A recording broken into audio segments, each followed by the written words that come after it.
The rain tapped softly against the hospital window that evening in Accra. Zinal sat beside her mother's bed, holding her weak hand. The air smelled of medicine and something damp, like rain-soaked earth. Her mother's breathing was shallow, her skin pale. Zinal tried to smile, whispering, "You'll be okay, Mama." But her mother didn't answer. Instead, she turned her head slightly, eyes half open, and said in a trembling voice, "Don't trust your husband." Zinal froze. "What?" she whispered, leaning closer. But before she could ask again, her mother's hand slipped from her. The steady beep of the machine slowed, then stopped. The silence that followed felt heavier than the rain outside. Days later, after the funeral, those 4 words wouldn't leave her mind. "Don't trust your husband." They played over and over like a haunting echo. But it made no sense. Her husband, Kwame, was gentle, funny, and patient. He had held her through the nights she cried for her mother. He made her tea every morning, kissed her forehead before work, and told her she was his world. Still, something in her heart wouldn't rest.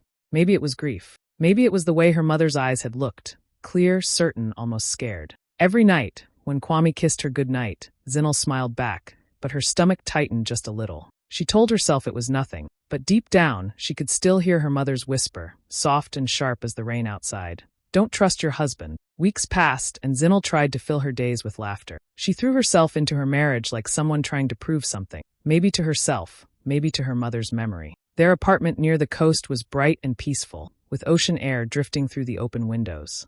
Every morning, Kwame kissed her cheek before leaving for work. Every evening, they cooked together, shared stories, and laughed until their sides hurt. Friends called them the perfect couple, and Zinal smiled every time she heard it. Perfect. That's what she wanted to believe. But perfection started to crack in quiet ways. It began with Kwame's late nights.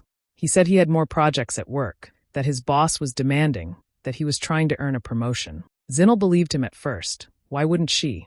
But soon, the late nights became too many. His explanations grew shorter, his phone always face down on the table. When it buzzed, he'd glance at it quickly and say, "Just work stuff," before slipping it into his pocket. One morning, Zinal noticed he'd changed the password on his phone again. "Why?" she asked with a playful smile. He chuckled and said, "Just for privacy, babe. Work emails." His tone was light, but something in his eyes didn't match.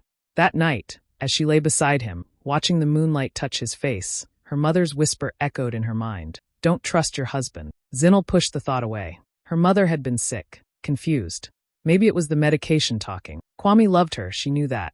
Still, that uneasy feeling in her chest kept returning, like a small wave that refused to fade. Days turned into weeks, and Zinal started noticing things she used to ignore. A faint trace of perfume on his shirt that wasn't hers. A receipt from a restaurant they hadn't visited together. Messages he deleted before she could glimpse them. He'd laugh it off when she asked small questions, pulling her close and saying, "You worry too much, love." But at night, when he turned his back to sleep, Zinal would stare into the dark, wondering why her heart felt heavier. She told herself to stop overthinking, to be the trusting wife everyone said she was. Yet deep down, she knew something wasn't right. Sometimes she'd catch herself watching him, not with love, but with quiet curiosity. How easily he smiled, how quickly he looked away. Each day, the distance between them grew, though their hands still touched and their smiles still showed. Zinal didn't say a word. She just observed, soft eyes, silent heart, remembering her mother's final breath, that trembling whisper that refused to fade. "Don't trust your husband." And though she tried to ignore it, she could feel the truth beginning to move beneath the surface of her perfect life. The afternoon sun poured gently through the curtains as Zinal cleaned the apartment. She had music playing softly in the background, trying to keep her mind busy. It had been a strange few weeks. Kwame's late nights, his distant smiles, the little lies that didn't sound like lies but didn't sound true either. She wanted to stop thinking about it, so she decided to organize the storage boxes her mother had left behind after the funeral. Under old clothes and framed photos, she found a small wooden box she didn't remember seeing before. It was tucked deep in the corner of the cabinet, locked but with the key taped to its side. Her heartbeat quickened as she sat on the floor and turned the key. Inside was a single item, a worn-out leather diary, the edges cracked, the pages yellowed with age. Her mother's name was written on the first page in neat handwriting. For a moment, Zinal just stared at it. Part of her wanted to close the box again. Maybe some things were better left buried. But curiosity won. She opened the diary slowly, the paper soft and fragile beneath her fingers. The first entry made her breath catch. "I think my husband is cheating, and I fear my daughter will repeat my mistakes." Zinal froze. Her throat tightened as she read the words again and again. Her mother, the strong, cheerful woman she had always known, had lived with this pain in silence. Each entry told a story Zinnel had never heard. The missed calls, the nights her father didn't come home, the excuses he made, and the loneliness that grew quietly in her mother's heart. As she turned the pages, the story unfolded like a wound reopening. Her mother had suspected her father of cheating for years. And then one line made Zinnel's stomach twist. "I found out the truth today. It's her, my friend." Zinnel's hand trembled. Her mother's best friend. Someone she trusted completely. Betrayal had lived right beside her mother, and she had never said a word. Tears blurred the ink as Zinnel imagined her mother's quiet suffering, smiling in front of everyone while carrying that kind of pain inside. On the last page, her mother's handwriting looked shakier, as if written in tears. "If Zinnel ever marries a man like him, I pray she sees the signs before it's too late." Zinnel sat still for a long time, the diary resting in her lap. The apartment was quiet, except for the sound of the ocean outside and her own uneven breathing. Suddenly, her mother's last whisper made sense. "Don't trust your husband." It wasn't random. It wasn't fever talk. It was a warning born from her own heartbreak. And now, Zinnel couldn't help but wonder, was history repeating itself? Zinnel couldn't sleep that night. She lay awake staring at the ceiling, the hum of the fan mixing with the soft sound of waves outside. Her mother's diary was still on the nightstand, its pages marked with sticky notes where she'd stopped to catch her breath. Every line she had read felt like a mirror reflecting her own life. The late-night phone calls, the money that suddenly went missing, the forced smiles, the distance that had crept into her marriage without warning.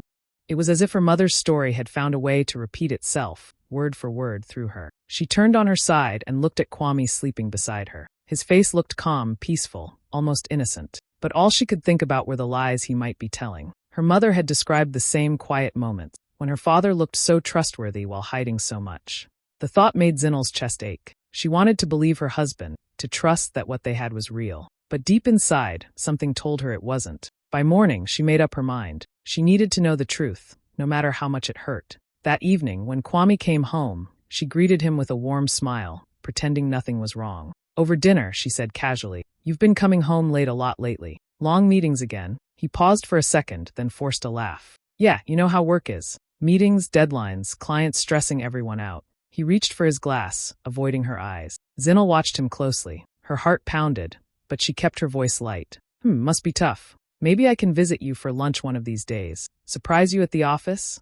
His fork stopped midair. Maybe not this week," he said quickly. "It's really busy. You wouldn't enjoy it." He tried to smile, but it didn't reach his eyes. That was all she needed to hear. She nodded slowly, pretending to accept his answer, even laughing to ease the tension. But inside, her chest felt heavy with confirmation. Every instinct screamed that her mother hadn't been warning her out of confusion or paranoia. She had been warning her out of experience.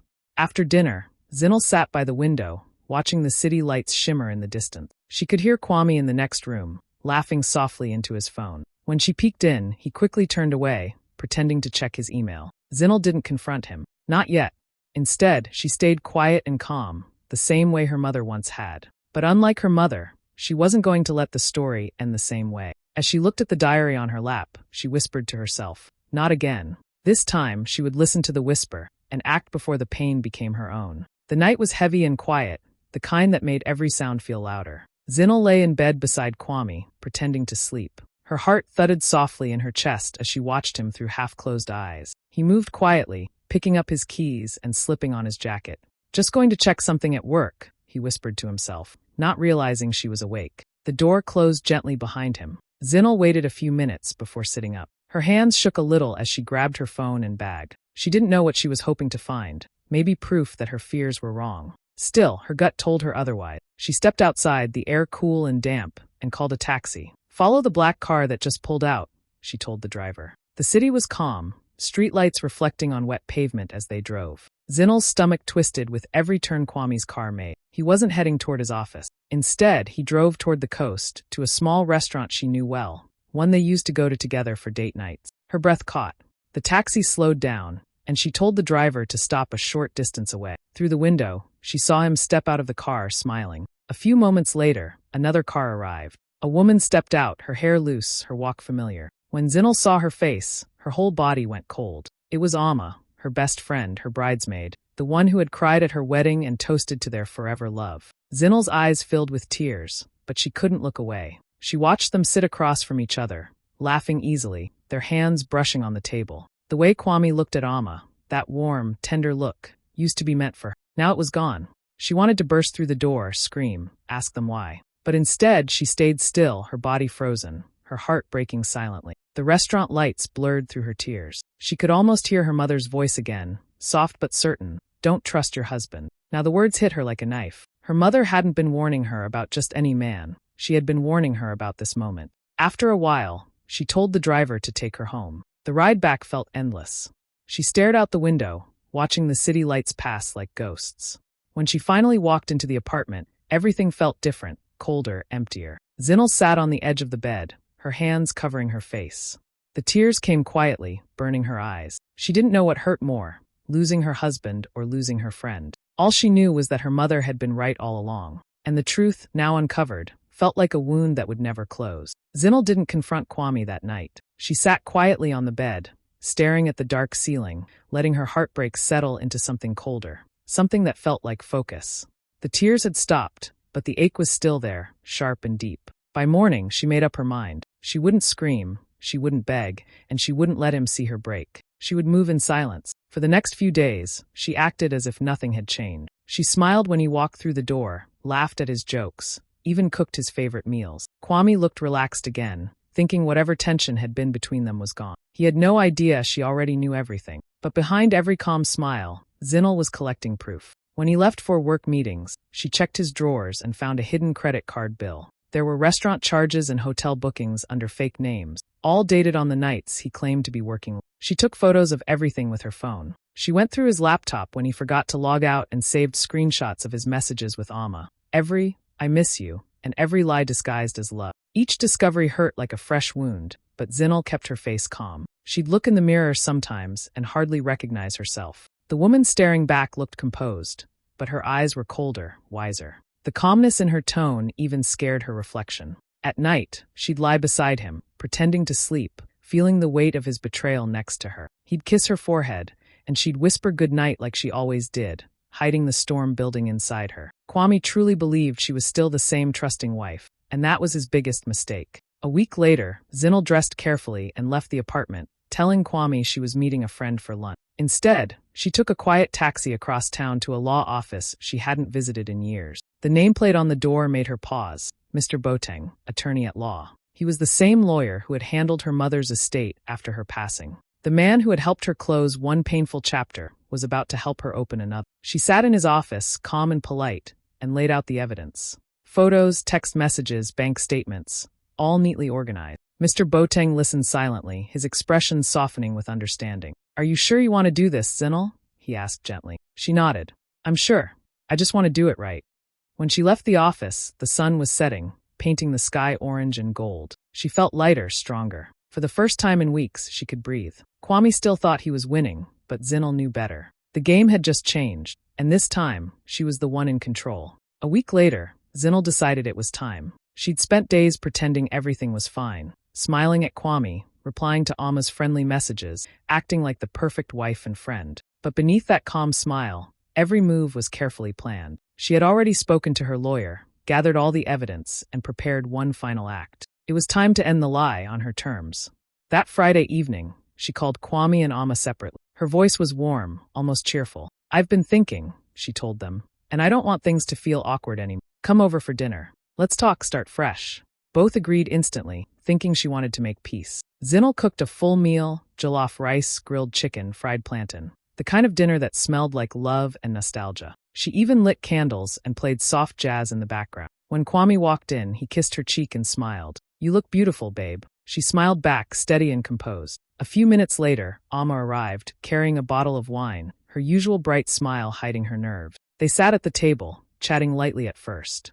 Zinnel laughed when they spoke, pouring wine, keeping the atmosphere warm. Then, after dinner, she stood up and said, "Before dessert, I want to show you something." She picked up the remote and turned on the TV. The screen flickered to life, and a slideshow began. The first image showed Kwame and Amma sitting close together at the same restaurant Zinnel had watched from the taxi. Then came screenshots of their text messages, the late night, "I miss you" the flirty emojis, the hotel bookings, the receipts. The room went silent. Amma's smile vanished. Kwame's face turned pale. The only sound was the soft hum of the music still playing in the background. Amma started shaking, tears filling her eyes. "Zinnel, I'm so sorry," she whispered, her voice breaking. Kwame tried to speak, stumbling over his words. It's not what it looks like. Zinel turned to him, her voice calm but sharp. It's exactly what it looks like. She looked at both of them, the man she married and the friend she trusted, and for the first time, she didn't feel small. She felt strong. Thank you, she said quietly, for making my mother's last words make sense.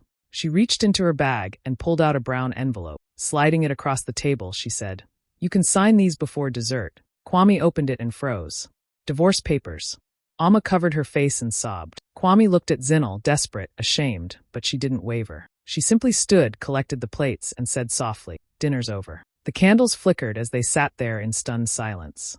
Zinel walked to the balcony, feeling the night breeze brush her face. For the first time in months, the air felt clean. She had finally listened to her mother's whisper and set herself free. The days after the dinner felt like a strange blur. The silence in the apartment was louder than any argument could have been. Kwame packed his things quietly, avoiding Zinel's eyes. There was no shouting, no begging, just shame written across his face. He mumbled something that sounded like, "I'm sorry," but she didn't reply. She just stood by the doorway, calm and still, watching him leave with the same quiet strength her mother once had. When the door closed behind him, the air in the house changed. It felt lighter, freer. Zinel took a deep breath and realized it was the first time she'd been able to breathe easily in months. The man she thought she'd build a life with was gone, and with him went the lies, the pretending, the confusion. Amma disappeared too. No calls, no messages, no apologies that could fix what she'd done. Friends whispered about it for a while. Did you hear what happened between Zinel and Amma?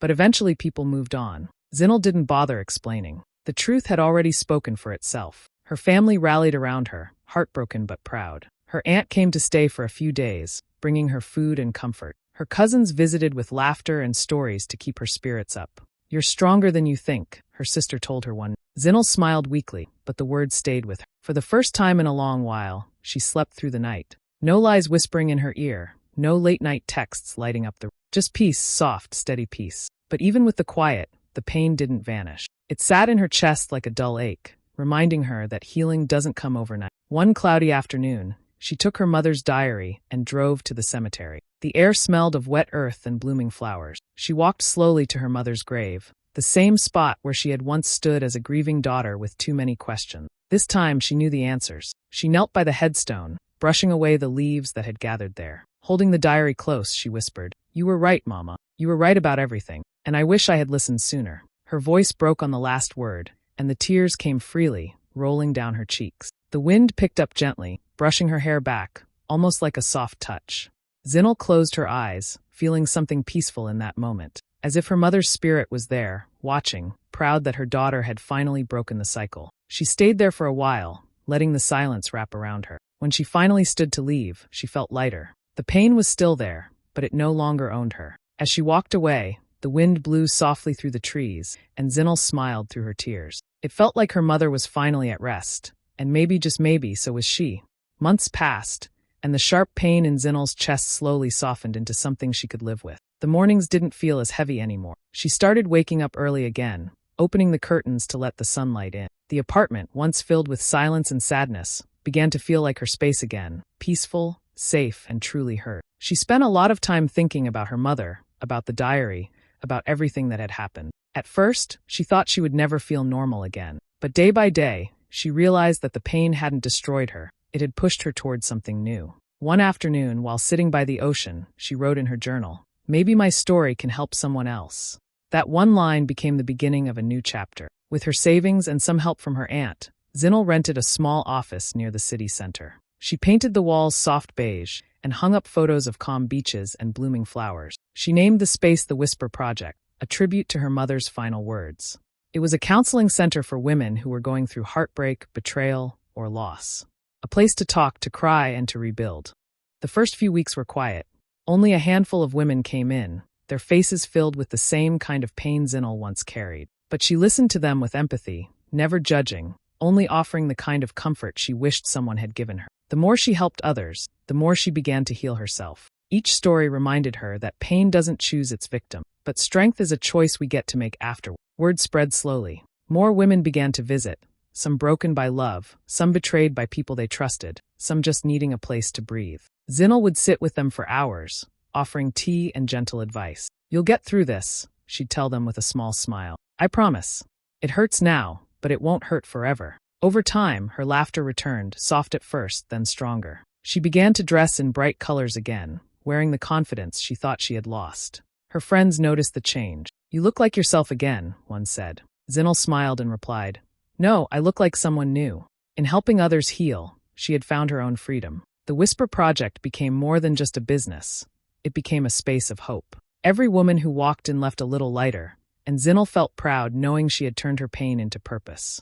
She often thought of her mother, wondering if she could see what she'd built. And deep down, Zinnel knew she would be proud, not because her daughter survived the heartbreak, but because she had turned it into something beautiful. Pain hadn't ended her. It had remade her. The sun hung low over the ocean, painting the sky in shades of gold and pink. Zinnel sat on the sand, her feet buried in the warmth, the breeze gently lifting her hair. In her lap lay her mother's old leather diary, the same one that once broke her heart and then quietly helped heal it. She turned through the worn pages, each one filled with her mother's pain, love, and strength. Then she flipped to the very last blank page. With a deep breath, she pulled out her pen and began to write. "Dear Mom," she wrote slowly, the waves crashing softly in the background. "I finally understand your warning. Love should never silence your spirit. Thank you for saving me, even after you were gone." Her eyes watered, but this time the tears didn't sting. They felt peaceful, like the ocean washing something clean inside her. When she finished, she closed the diary and held it against her chest.